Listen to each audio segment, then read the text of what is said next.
Bonjour,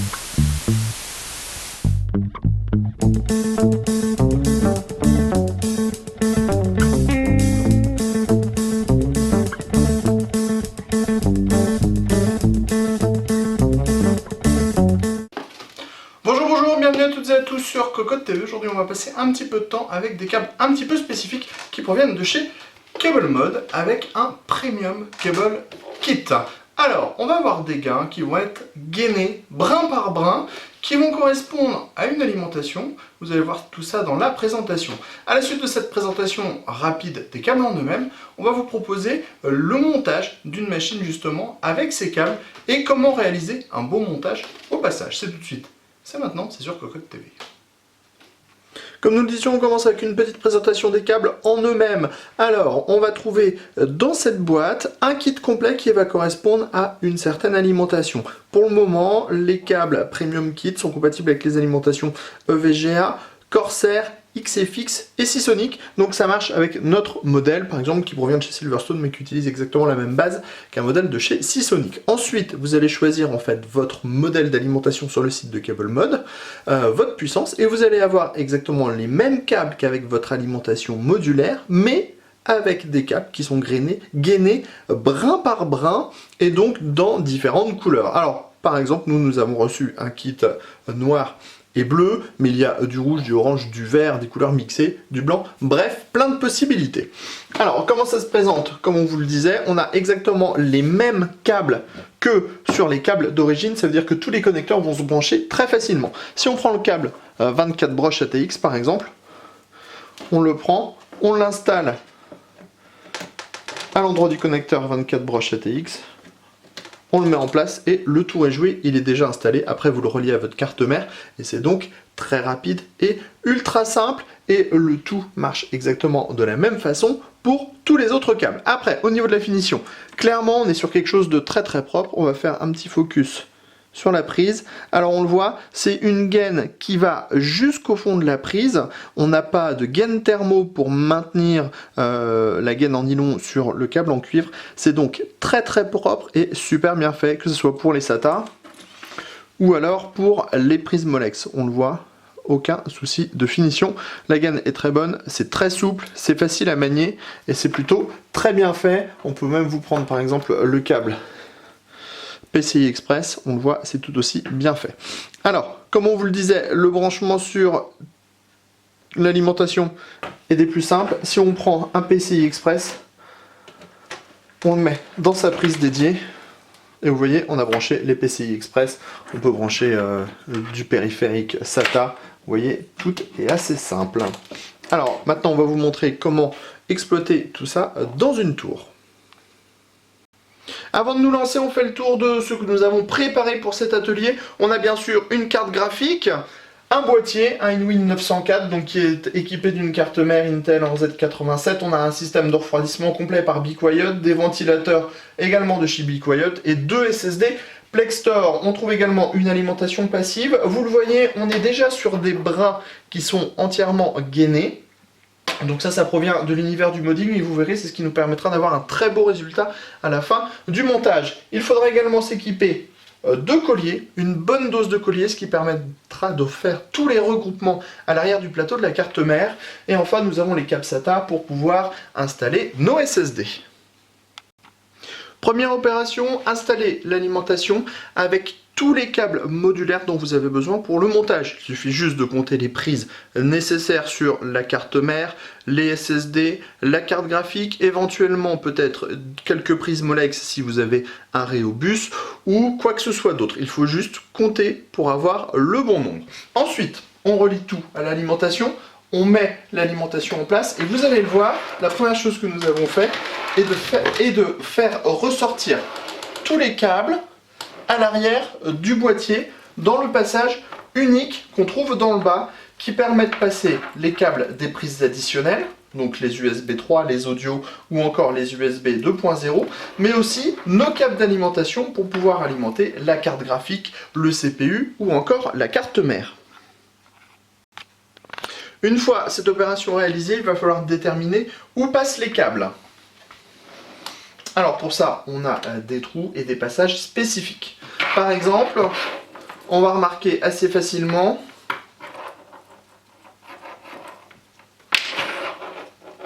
que les prises PCI Express pour la carte graphique peuvent remonter comme ceci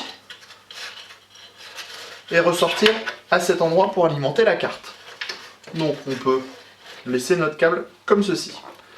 Ensuite nous avons par exemple le 24 broches ATX.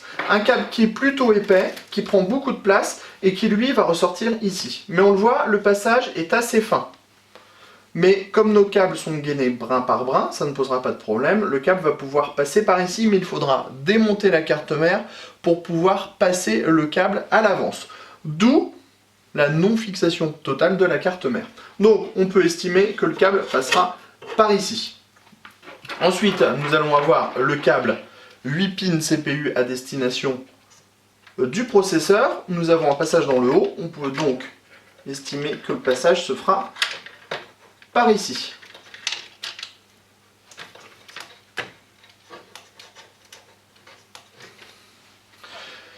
Ensuite, il y a les SSD. Là aussi, on a notre câble qui passe sur les côtés. Et donc là, on peut même déjà pré-brancher pour voir ce que cela donne directement, comme ceci.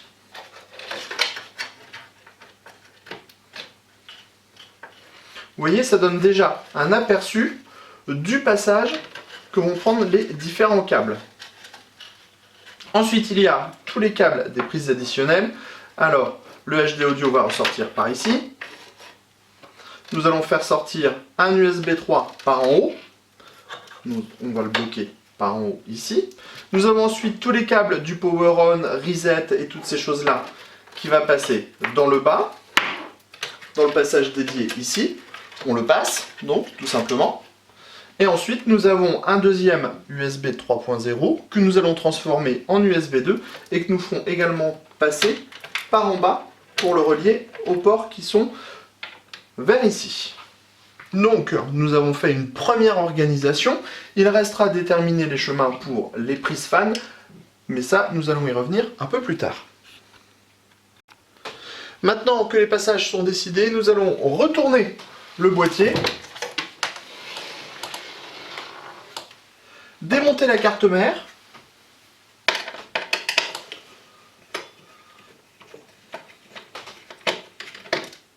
d'où la fixation avec une seule vis, la retirer et faire passer les câbles dans les endroits que nous avons décidés. Par exemple, le 24 broches ATX par ici, on va le bloquer, on va le laisser pendre pour pouvoir l'installer après. Le câble USB pour déporter l'USB 3 sur les ports du côté. Tout ce qui est HD audio et USB 3 qui passe dans le bas, on n'a pas de souci, tout passe avec la carte mère. Et on a le câble 8 pins CPU qui vient donc ici, que l'on va bloquer comme ceci. Une fois les passages étudiés, les câbles passés dans les passages, on n'a plus qu'à remettre la carte mère en place. On vous met en garde de suite, ce n'est pas l'opération la plus simple à réaliser, d'autant plus qu'il ne faudra pas oublier de faire certaines manipulations dès le début. Alors, pas l'opération la plus simple, pourquoi? Parce que cela dépend aussi clairement du boîtier avec lequel vous allez travailler. Dans le cas de notre InWin, qui est un boîtier plutôt orienté modding, c'est plus compliqué. Dans un boîtier plus simple, vous allez voir, les passages seront beaucoup plus accessibles et la manipulation sera beaucoup plus simple. On se lance sans plus attendre et quel que soit votre boîtier, pensez à installer de suite le câble d'alimentation CPU. Car comme ce dernier se trouve tout en haut de la carte mère, si votre carte mère est proche du haut du boîtier, vous aurez juste à tout démonter à la fin pour pouvoir le remettre en place. Ensuite, c'est une opération de minutie. On passe les câbles sur le côté pour qu'ils gênent le moins possible. On vient mettre la carte mère dans son emplacement. On veille à bien respecter la backplate pour les ports.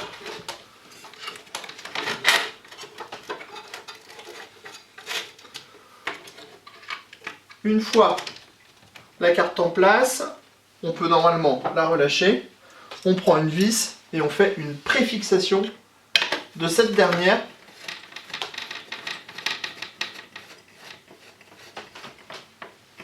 Comme ça, la carte mère est en place. On peut donc continuer à câbler gentiment.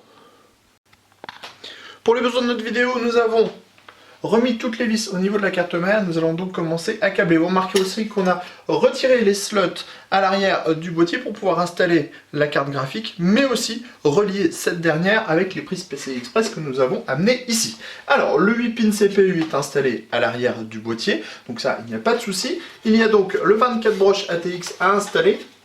Avec le peu d'espace qu'on a dans le boîtier InWin, ce n'est pas forcément des plus simples, mais on tourne la prise comme ceci. On la positionne dans le logement et on vient ensuite tout simplement l'enfoncer et la clipser comme ceci. Avec les câbles modding, on a un effet qui est plutôt sympa puisqu'on voit les fils bleus passer par-dessus. Ensuite, on a l'USB 3.0 qui s'installe tout simplement comme ceci. Vous voyez, notre câble passe pile au bon endroit. Ensuite, nous avons ce qu'on appelle le HD audio.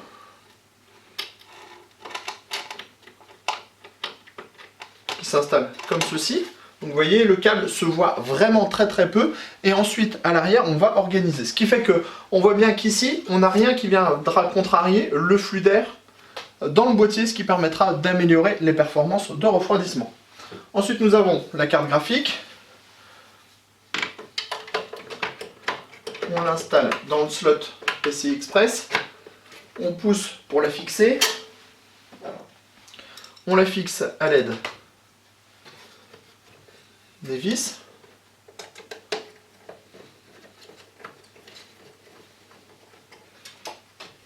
Une première vis. Une seconde.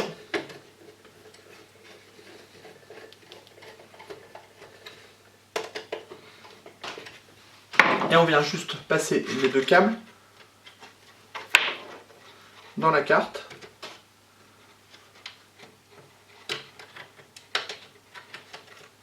Comme ceci. À nous de convenir après, durant le montage, l'endroit le plus approprié pour passer les câbles, mais probablement comme ceci, est relié à l'arrière. Vous voyez, le pré-câblage est presque intégralement fait. Il nous reste à faire les câbles SATA et l'organisation à l'arrière du boîtier. Avant de retourner l'ensemble et donc commencer à organiser l'arrière du plateau de la carte mère, pensez bien à brancher tous vos derniers câbles comme le Power On, le Reset, le HDD LED ou encore les différents USB 2.0 ou encore comme par exemple ici la prise fan. On a ici une sortie, ce qui permettra de gérer ce qui permettra de gérer facilement les tours par minute avec la carte mère. On branche, vous voyez c'est propre, on a peu de fils qui dépassent. On va donc passer à l'arrière. Il nous reste encore 2-3 câbles à passer. Vous voyez, le travail avance doucement mais sûrement. On a bien nos trajets qui sont étudiés. On va installer les câbles SATA. Donc on va les relier à la carte mère sur les ports SATA 3 pour profiter de la bonne vitesse.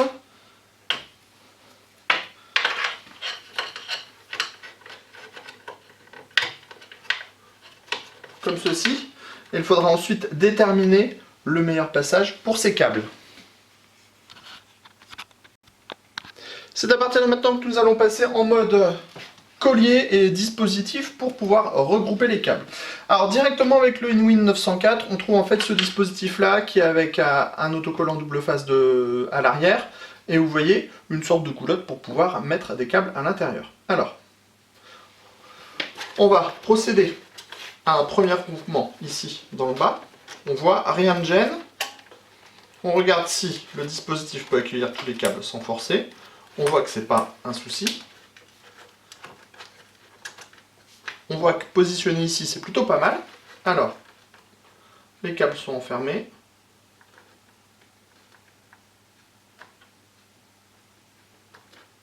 On retire la protection du double face. On on essaie de faire quelque chose d'assez droit et assez harmonieux. On appuie,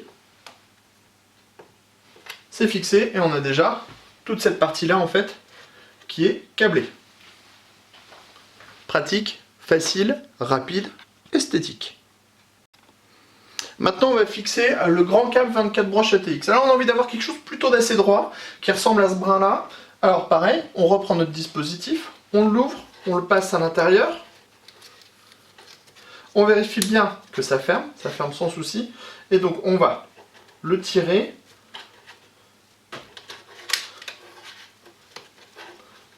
Pour avoir quelque chose de plutôt centré et qui fait remonter le câble de façon droite, comme ceci. On retire la protection.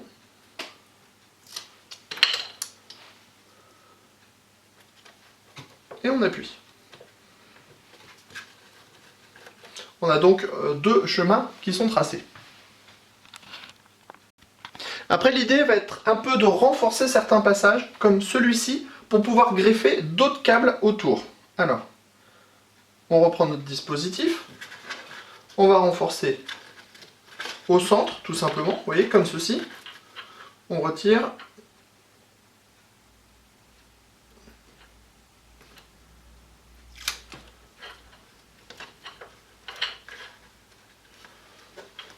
Et on met en place.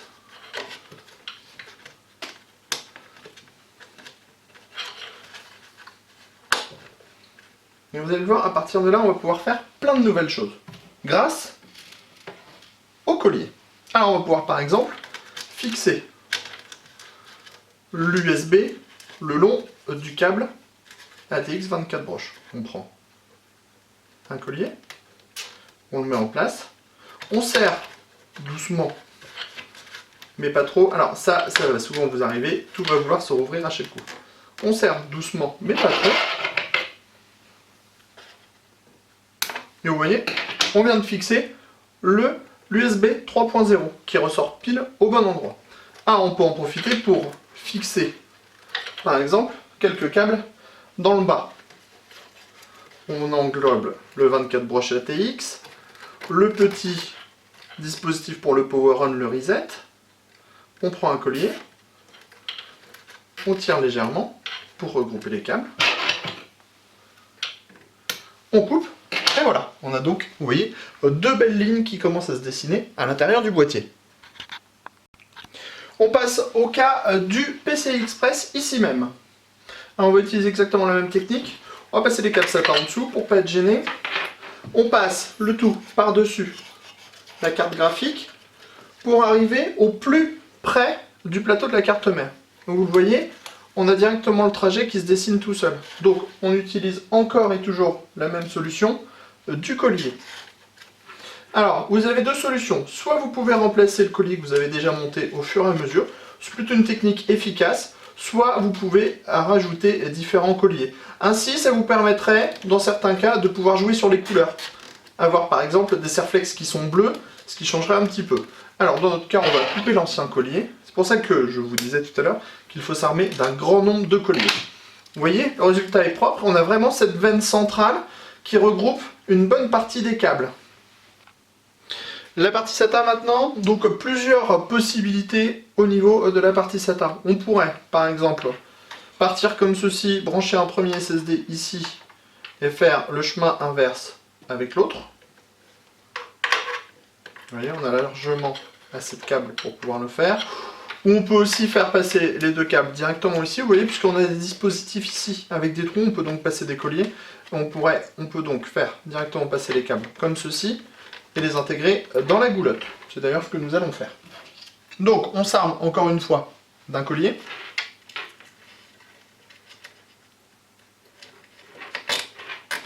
Comme on est derrière le plateau de la carte mère et derrière la carte graphique, on ne verra pas du tout le collier de l'autre côté.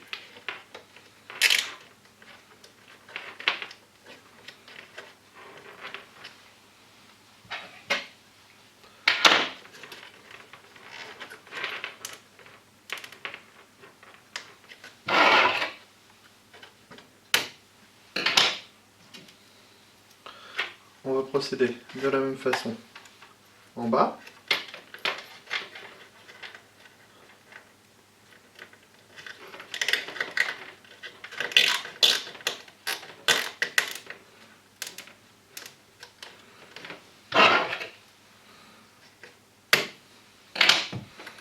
On va ensuite passer dans la goulotte. Vous voyez, on a une goulotte tout en bas ici, spécifiquement pour pouvoir passer des câbles.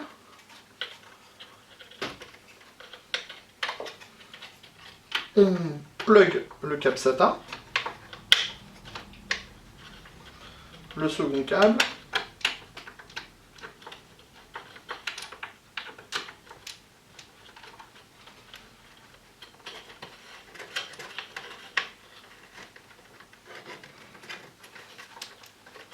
on en profite pour intégrer le câble des connecteurs.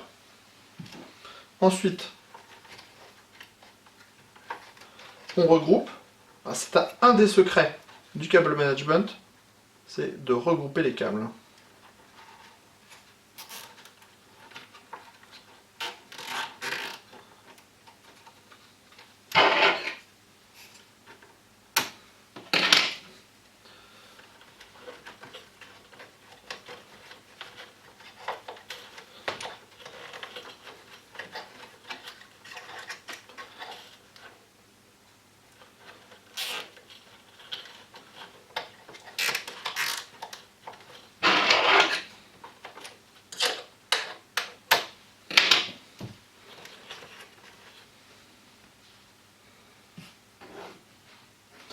On est plutôt bien avancé, vous voyez. Il va nous rester ce câble et ensuite quelques petites harmonisations ici et là.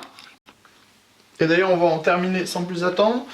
On va procéder à un dernier regroupement ici. Donc on va venir emprisonner le câble SATA pour que ce dernier ne bouge plus.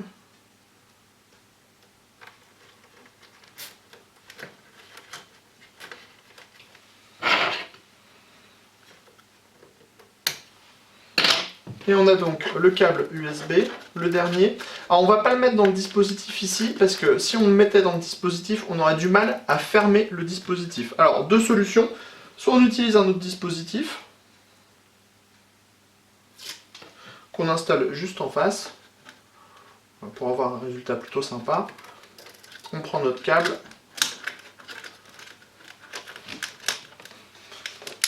et on vient l'enficher dedans tout simplement en vérifiant bien que les prises ne se défont pas. Et voilà, on en a terminé avec notre câblage. Alors on a bien deux passages parallèles, ce qui est plutôt sympa. On a bien sûr les câbles fans. Alors les câbles fans, on pourrait, si on voulait, les passer un peu plus dans le haut, installer 2-3 colliers ici et là. Mais en soi, ils ne sont pas gênants et ils ne vont pas perturber le flux. On a bien un passage dans le bas. On pourra fermer sans souci la porte puisque rien ne dépasse de la hauteur du plateau de la carte mère. De l'autre côté maintenant, on voit bien également qu'on est sur un schéma très propre. On n'a pas du tout de câble dans le haut puisque le 8 pin CPU passe directement à l'arrière. Les câbles des différents ventilateurs sont également derrière le plateau de la carte mère. On a ici le dispositif pour alimenter la carte graphique. Vous pourrez, si vous le décidez, le faire passer plus sur le côté, voire peut-être même l'intégrer directement à l'intérieur de la carte graphique si vous avez un passage dédié. Par exemple, on le voit sur le modèle Gigabyte, il y a la possibilité de pouvoir passer des câbles presque à l'intérieur, à vérifier. Ensuite, les câbles dans le bas, on le voit, ils partent tous directement en bas, ce qui fait qu'on n'a vraiment rien du tout, ni devant les ventilateurs, par exemple, le ventilateur d'entrée d'air qui amènera l'air frais dans le boîtier, ni devant les ventilateurs de la carte graphique, ni même devant les ventilateurs du ventirail de CPU ou devant le ventilateur extracteur. C'était donc l'atelier Cable Management avec Cocoteland.